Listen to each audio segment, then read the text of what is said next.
नमस्कार दोस्तों, स्वागत है आप सबका मेरे इस नए वीडियो में। तो दोस्तों, मेरा नाम अनिल कौल है और मैं जम्मू कश्मीर का रहने वाला हूं। तो दोस्तों, जैसा कि आप जानते हैं कि ये जो मेरा चैनल है ये मेरा व्लॉगिंग चैनल है और इसमें मैं अपनी फैमिली व्लॉग बनाता हूं। और इसमें मैंने कुछ हॉन्टेड स्टोरीज़ भी डाली हुई हैं जो कि मेरे जीवन से प्रभावित है और भी कुछ डाली हुई है मैंने इसमें। तो अभी मैंने इसमें सिंगिंग का भी शुरू किया हुआ है। तो अभी नेक्स्ट आगे की जो मैं इसमें सिंगिंग के और अच्छे कवर सॉन्ग वगैरह डालूंगा इसमें, तो उस पर अभी हमारा काम चल रहा है। तो दोस्तों, आज भी मैं एक ऐसी स्टोरी लेके आया हूँ जिसको सुनने के बाद आप सोचने पे मजबूर हो जाएंगे कि अभी भी ऐसा होता है। ये घटना कोई ज़्यादा पुरानी नहीं है, कुछ साल पुरानी है और मैं आपके साथ मेरे साथ किसी ने शेयर की थी, वही स्टोरी मैं आपके साथ शेयर करूँगा। तो सबसे पहले दोस्तों, मैं ये कहना चाहूँगा कि मैं कोई अंधविश्वास नहीं फैला रहा, क्योंकि जो मैंने पहले जो स्टोरीज़ बनाई हैं, हॉरर स्टोरीज़ बनाई हैं, वो भी रियल है और ये जो बता रहा हूँ ये भी रियल है। तो चलिए दोस्तों, आज का जो वीडियो है शुरू करते हैं।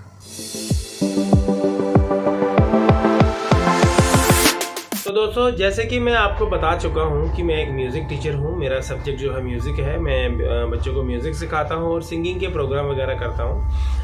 तो 2015 में मैंने एक स्कूल ज्वाइन किया था एज ए म्यूज़िक टीचर। वहाँ पे एक इंग्लिश की टीचर हुआ करती थी, मोनिका मैम। तो उनके साथ मेरी अच्छी अंडरस्टैंडिंग थी।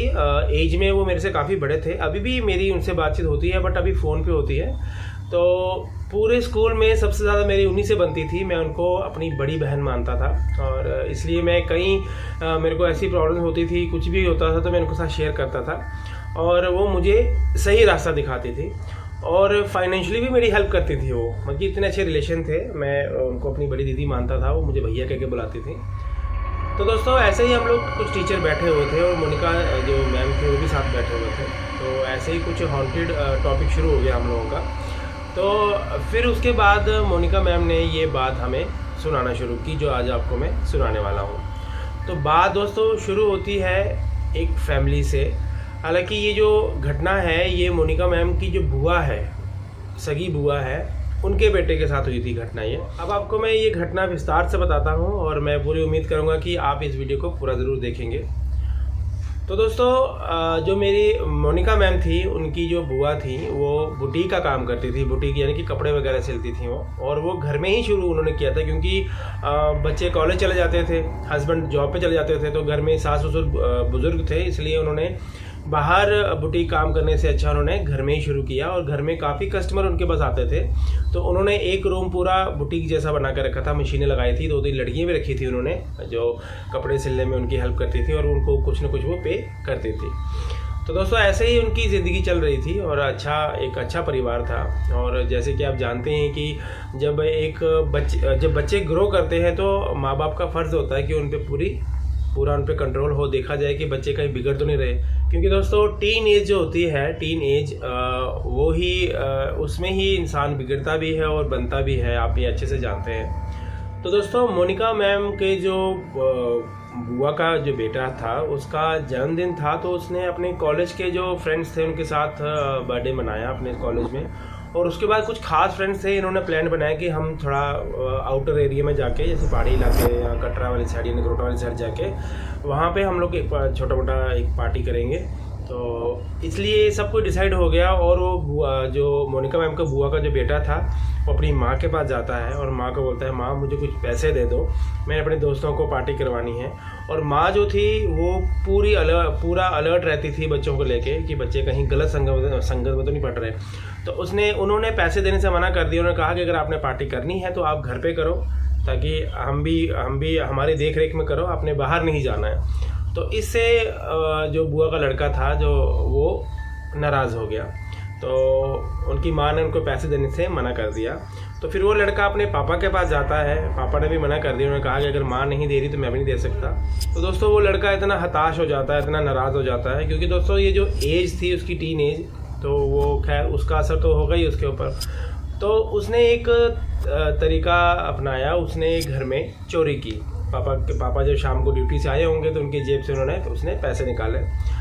तो पैसे निकाले और चोरी जाके पार्टी शार्टी कर आया। घर वालों को नहीं पता चला, कुछ किया होगा उसने जुगाड़ वगैरह, तो नहीं पता चला घर वालों को। उसके बाद जब नेक्स्ट डे तो जब वो रेडी होते हैं उसके पापा ऑफिस जाने के लिए, तो देखते हैं कि जेब में पैसे नहीं है, बहुत पैसे कम हैं, क्योंकि दोस्तों पता तो चले जाता है कि अगर किसी के पैसे जेब से निकाले हों तो उसने सबसे पूछा, उसने वाइफ से पूछा कि तुमने मेरी जेब से पैसे निकाले? उसने कहा नहीं। बेटी से पूछा, कहते पापा मैंने नहीं लिए।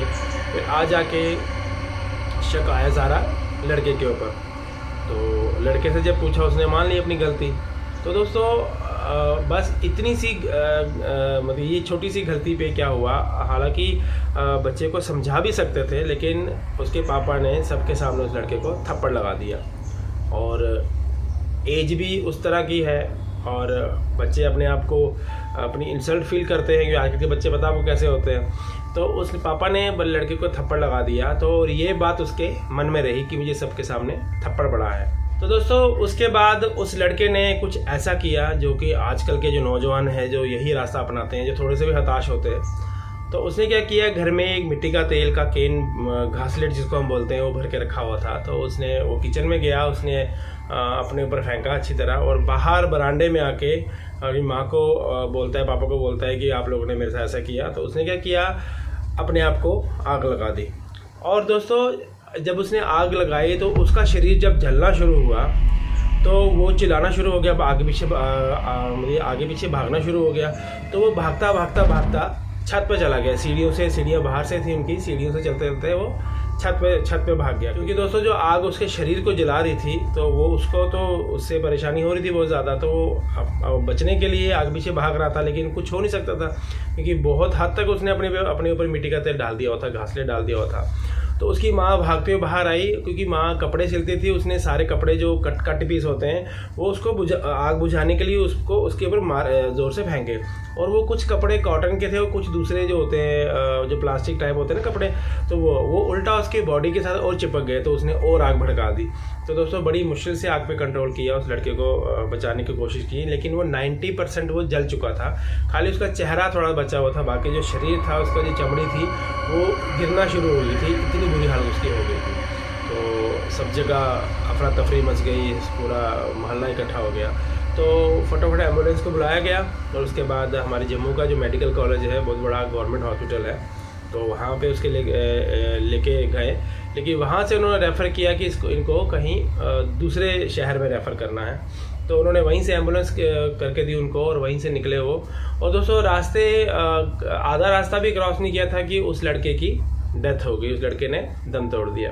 तो दोस्तों फिर भी अपनी तसल्ली के लिए जो माँ बाप थे उन्होंने दूसरे सिटी में जाके हॉस्पिटल में लिया, लेकिन वहाँ पे डॉक्टर ने उनको मृत घोषित कर दिया कि इनकी डेथ हो चुकी है। तो उसके बाद एकदम सन्नाटा, एकदम परिवार शौक में कि अचानक क्या हो गया ये। तो दोस्तों अचानक जो हादसा होता है तो आप समझ सकते हैं कि कितना बड़ा दुख पहुंचता है। और जवान लड़का है, इतना छोटा लड़का, इतनी छोटी सी बात है कि पिता ने थप्पड़ लगाया उसको, हालांकि उसको प्यार से समझा भी सकते थे, तो लेकिन थप्पड़ लगाने से उसको अपने आप में इंसल्ट महसूस हुई और उसने इतना बड़ा कदम उठा लिया। तो उसके बाद क्या होता है कि डेथ हो जाती है। फिर वहाँ से वापस जब आते हैं, एम्बुलेंस से वापस आते हैं, तो दोस्तों जैसे घर पहुँचते हैं तो जब एम्बुलेंस का दरवाज़ा खोला जाता है तो दरवाज़ा नहीं खुलता। बहुत ज़ोर लगाने के बाद, सभी ज़ोर लगाते हैं तो नहीं खुलता। तो उसके जो पिता थे वो समझ जाते हैं, तो वो एक ही बार बोलते हैं, बेटा मेरे से गलती हो गई है, अब और परेशान हमें मत कर, तुमने इतना बड़ा दुख हमें दे दिया, हमें इतना बड़ा सदमा दे दिया पूरी ज़िंदगी के लिए, तो अभी और हमें परेशान मत कर। तो दोस्तों आप यकीन मानेंगे, इतनी बात कहने के बाद उन्होंने दरवाज़ा खोला और दरवाज़ा खुल गया। तो उसके बाद डेड बॉडी घर में रखी, रात भर घर में रखी, क्योंकि आपको पता है हिंदू रीति रिवाज के हिसाब से सूर्य ढलने के बाद संस्कार नहीं, अंतिम संस्कार नहीं किया जाता, तो इसलिए डेड बॉडी रात में घर में रही। तो फिर रिश्तेदार आना शुरू हुए, सारे आस पड़ोस के लोग आना शुरू हुए। तो अगले दिन सारी क्रियाएं करने के बाद संस्कार किया गया। तो दोस्तों संस्कार होने के बाद सभी जब घर आते हैं और घर में इतना अशांति का माहौल, इतना दुखमय माहौल सारा बना हुआ है घर में, और माँ का रो के बुरा हाल है, बहन का, पिता को तो ज़्यादा फील हो रहा है क्योंकि पिता ने थप्पड़ लगाया जिसकी वजह से उसने कदम उठाया, तो पिता तो अंदर से बिल्कुल टूट चुके थे। तो दोस्तों किसी तरह दिन निकल जाता है, और जो रात होती है, क्योंकि रात को कौन सोएगा, क्योंकि अभी पहला दिन ही था संस्कार हुए, तो कोई नहीं सोया था, सब बैठे हुए थे। तो दोस्तों रात को अचानक आवाज़ आती है भागते हुए कि कोई छत पे नीचे से बरामदे से लेकर सीढ़ियों पे कोई भागता हुआ जा रहा है, और वो क्या बोल रहा है, मुझे बचा लो, मेरा शरीर जल रहा है, मुझे बचा लो। इतनी साफ आवाज़ सुनाई दे रही है लोगों को जो भी अंदर बैठे हुए हैं, और इतनी साफ आवाज़ सुनाई दे रही है कि कोई सामने सुनाई दे रहा है कि कोई भागता हुआ कोई जा रहा है और जलने की बदबू आ रही है, जैसे कोई शरीर जल रहा है या कोई कपड़ा जल रहा है, इस तरह की बदबू साथ में आ रही है। और कोई भागता हुआ जा रहा है नीचे से सीढ़ियों के ऊपर अपने छत के ऊपर, और ये कहता हुआ जा रहा है कि मुझे बचा लो, मेरा शरीर जल रहा है, मुझे बचा लो। तो दोस्तों आप ये कल्पना कीजिए कि जो इंसान जिसका संस्कार हो चुका है, जिसकी डेथ हो चुकी है, और वो दोबारा से आपको दिखे, उसी अवस्था में दिखे कि वो जलता हुआ ऊपर भाग रहा है। और कई बार वो दिखा भी है, जैसे कि जब वो चिल्लाना शुरू हुआ कि मुझे बचाओ और लोग बाहर निकले, और कईयों को दिखा भी वो कि जल रहा है और भाग रहा है ऊपर। तो दोस्तों ये सिलसिला काफ़ी दिन तक चलता रहा, क्योंकि जवान मौत हुई थी, बच्चा था अभी कॉलेज में पढ़ने वाला, टीन एज बच्चा। और कहते हैं ना कि अगर छोटी उम्र में अगर हादसे से कोई इंसान मर जाए तो उसको मुक्ति नहीं मिलती, तो बस यही सारा सिस्टम था। और वो काफ़ी दिन तक वो दिखता रहा, वो नीचे बरांडे से लेके फिर भागता हो जाता था ऊपर, मुझे बचा लो, मुझे बचा लो। तो दोस्तों ऐसे ही काफ़ी दिन निकल गए, जब ये सबको दिखना शुरू हो गया वो, तो फिर इसका एक परमानेंट इलाज के लिए एक गुरुजी को बुलाया गया। तो गुरुजी ने कहा कि हाँ अभी बेशक अंतिम संस्कार हो गया है, सब कुछ हो गया है, लेकिन इसकी आत्मा को भी शांति नहीं मिल रही है। तो आत्मा बेचैन है, क्योंकि छोटी उम्र में डेथ हो गई और अचानक डेथ हो गई है। क्योंकि दोस्तों हम आत्महत्या करने का तो सोच लेते हैं, जैसे फांसी लगा लेते हैं या अपने आप पे आग लगा देते हैं, लेकिन जब उसके बाद जब वो असर करना शुरू करती है, तब इंसान, मेरे हिसाब से मुझे लगता है, तब इंसान पछताता है कि मैंने एक कदम क्यों उठाया। क्योंकि जब उसने मिट्टी का तेल फेंका अपने ऊपर, तब उसने तो आग लगा दी, लेकिन जब वो जलना शुरू हुआ तो कितनी तकलीफ में हुआ होगा कि वो भाग रहा था, मुझे बचा लो, है ना। जब हम फांसी लगाते हैं तो जब वो दम घुटना शुरू होता है तो कितनी तकलीफ होती है, तब इंसान सोचता होगा कि काश मैंने ये नहीं किया होता, लेकिन तब तक बहुत देर हो चुकी होती है। तो इसका सल्यूशन ये तो नहीं था, गलती पेरेंट्स की भी थी, गलती बच्चे की भी थी। तो खैर बच्चे को भी सोचना चाहिए था कि जो मैं स्टेप कर रहा हूँ ये अच्छा नहीं है, ये गलत है। तो पेरेंट्स को भी सोचना चाहिए था कि जो हम एक लड़के को मार रहे हैं, क्योंकि आज की दोस्तों जनरेशन ही ऐसी है, थोड़ा सा कुछ कर दो। आजकल आप देख सकते हैं कि एग्ज़ाम में फेल हो जाते हैं तो बस खुदकुशी कर लेते हैं, वो पेशेंस नहीं रही है आजकल के बच्चों में। तो बस इसी तरह सब होता रहा। तो फिर उसके बाद गुरुजी को बुलाया गया, तो गुरुजी ने फिर अखंड पाठ रखा, उन्होंने पाठ वगैरह करवाए और उसको मनाया उसको। अब मनाना मतलब, जैसे मैंने आपको एक वीडियो में पहले भी बताया था कि जब किसी की ऐसे डेथ हो जाती है, अचानक डेथ हो जाती है, तो वो कई बार वापस आ जाते हैं। तो उनके नाम का एक मंदिर बनाया जाता है, छोटा सा, घर के अंदर भी हो सकता है, घर के बाहर भी हो सकता है। ज़्यादातर तो मैंने तो बाहर ही देखे हैं, आंगन में देखे हैं। तो उसके बाद उसकी एक प्रतिमा बनाई जाती है, पत्थर पे प्रतिमा गढ़ी जाती है और बाकायदा उसकी पूजा पाठ होती है। और यहाँ पे हमारे जम्मू कश्मीर में तो, जम्मू में तो बहुत ये चीज़ें होती हैं।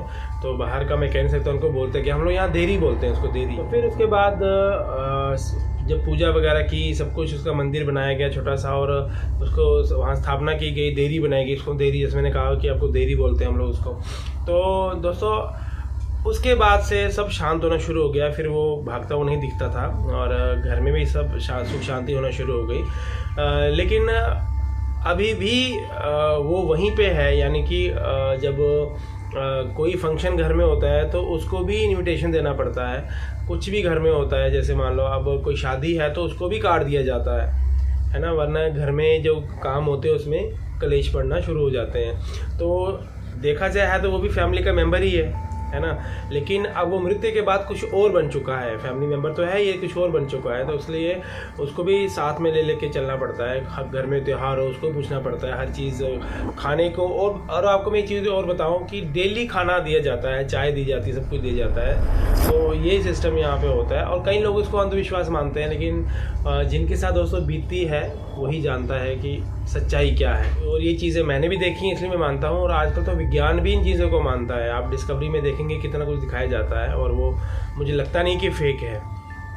तो दोस्तों कुल मिला के यही था कि एक इंसान एक गलती कर लेता है और उसके बाद उसको क्या क्या भुगतना पड़ता है ना।